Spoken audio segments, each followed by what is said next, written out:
एबे आपण जानती जे एही भाइरस जनक ठारू अन्य जनक व्यापी पारे एवं एथिरु रक्षा पाइबार सर्वोत्तम उपाय हेउछि हाथ धोइबा एवं निज मुह को छुइबा नाही। एही दुईटी काम करिबा अत्यंत जरूरी अटे। एही भाइरस रे पीड़ित थिबा व्यक्ति जेतेबेले कासंती किंबा छिंकंती एही भाइरस तांको पाटीरु वायु को जाई पारे। जदि आपण तांको निकटरे थांती एवं आपण भाइरस युक्त वायु रे निश्वास नियंती तेबे एहा आपणको असुस्थ करिदेबो।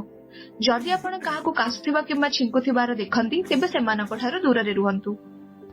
तथापि बेले बेले आपण अनुमान करि परिबे नाही जे केही आपणको उपरे कासिबे किंबा छिंकिबे।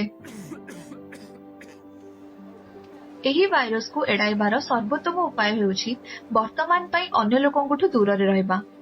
विशेष करी पनीपरिबा औषध किणिबा किंबा ग्रोसरी दुकान को जिबा बेले संक्रमणर आशंका अधिक रही थाए। तेणु यथा संभव लोकंक ठारू दूरेई रहिबार आवश्यकता रहिछि। जदि आपण काहार अति निकटरे अछंती तेबे एही भाइरस आपणको आक्रांत करि पारे।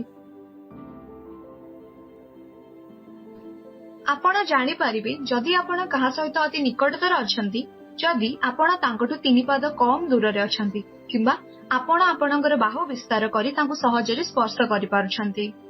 पनीपरिबा स्टॉल किंबा औषध दुकान गला बेले आपण धाड़ी रे आसंतु एवं विक्रेतांक पाखापाखी भिड़ करंतु नाही।